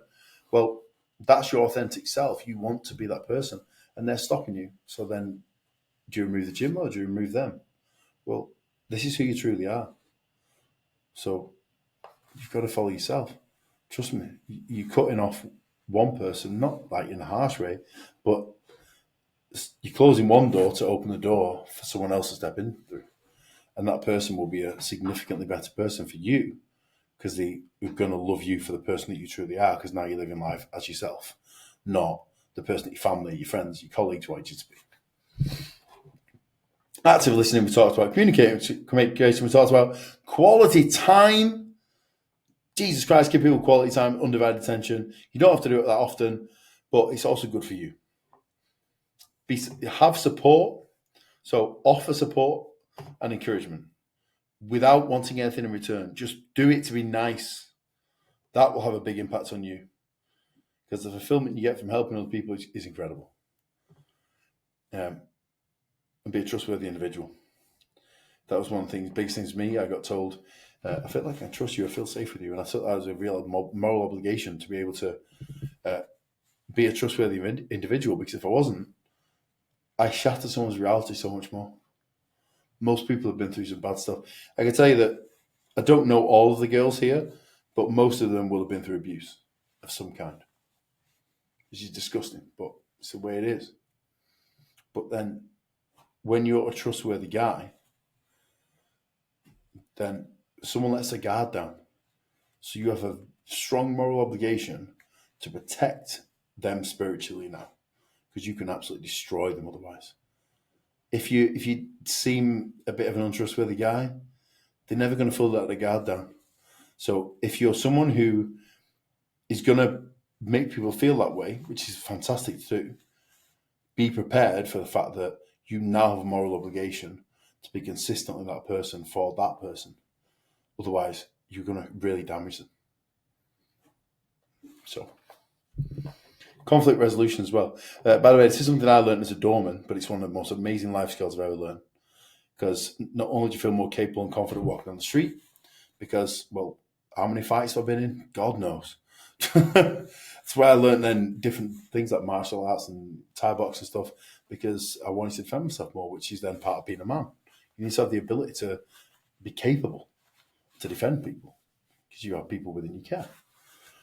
But then it's more important to be able to talk you out of it, because who wants to lay their hands on someone unless they absolutely have to? If you can talk it down, talk it down. It's one thing I learned on the doors after about a year, because you just go, can't bother throwing this guy out. So, as a conclusion, we've obviously gone through everything anyway, so I don't need to go over this recap. The slides are available for you guys to download. It's going to be just below the video anyway, so that's nice and easy for you to do. And last two bits.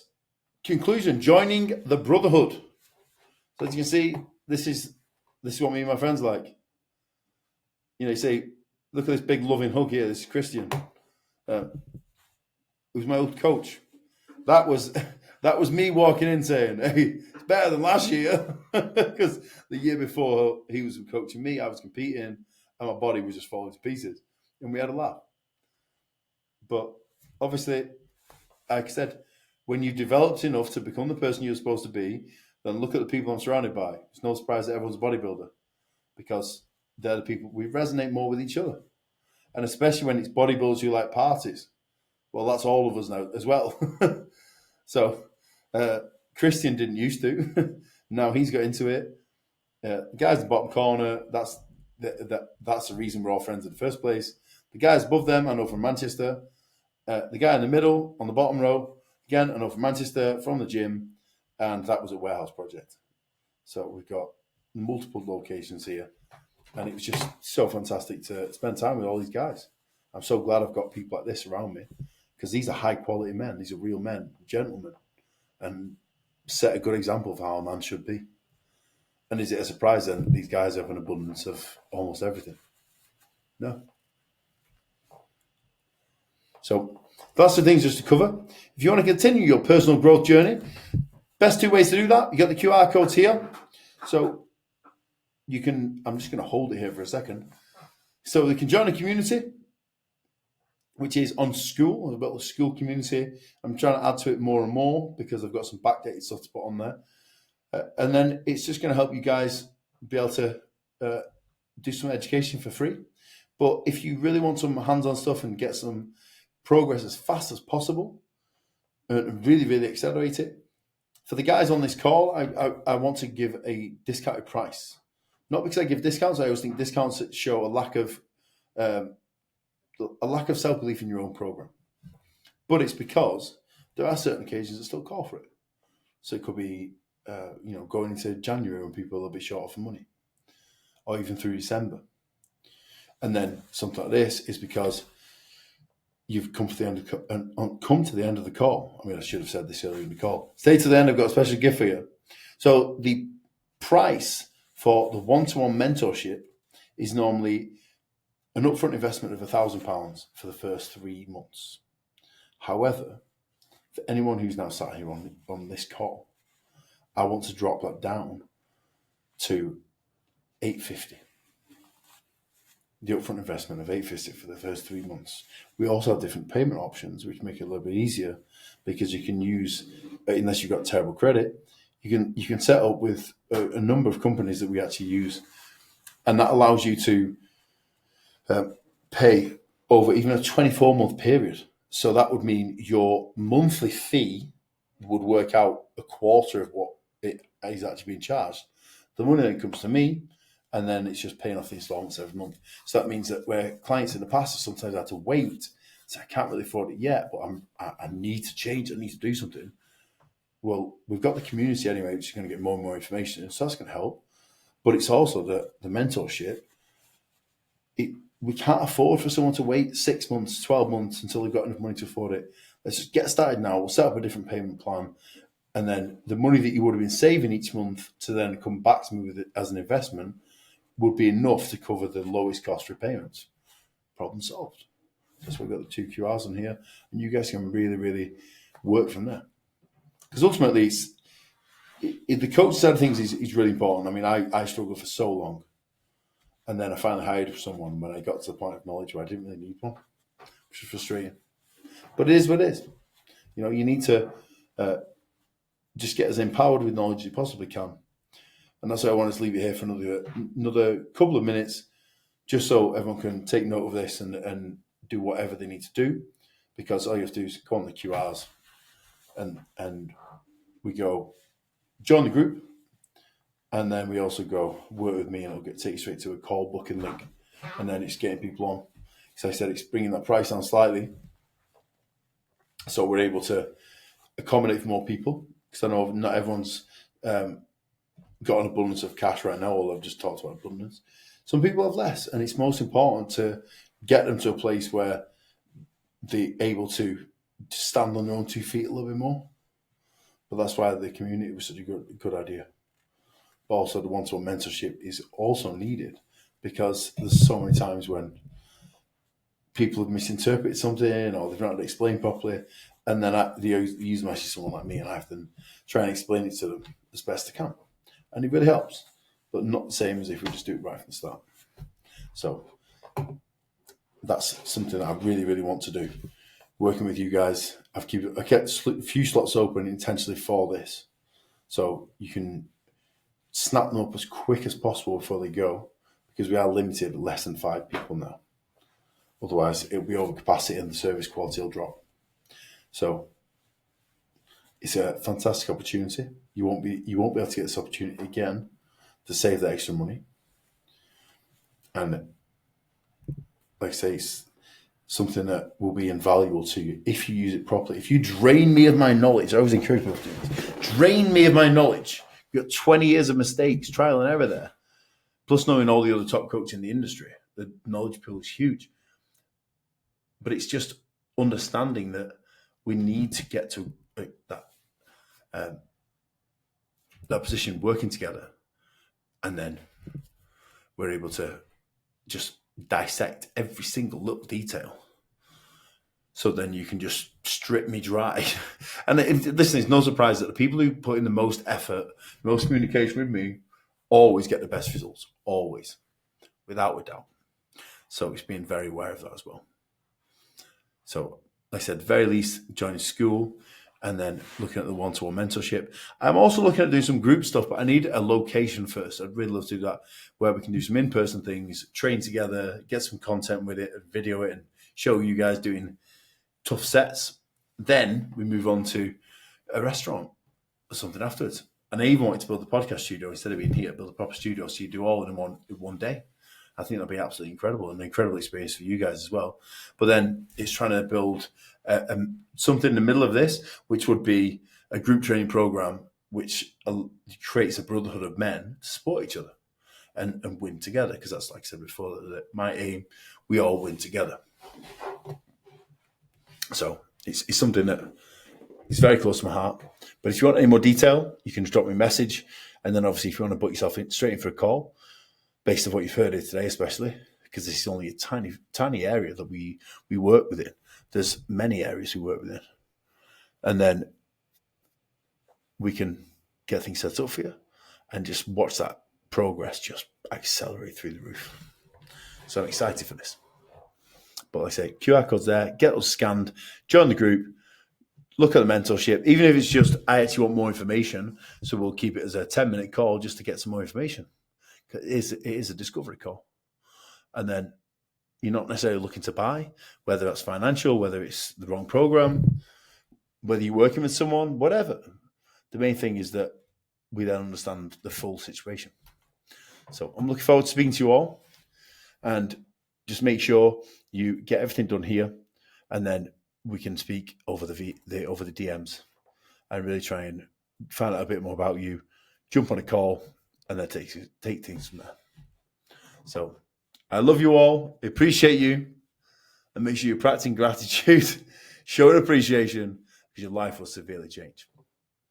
But for now, I'm going to see you all in the next one.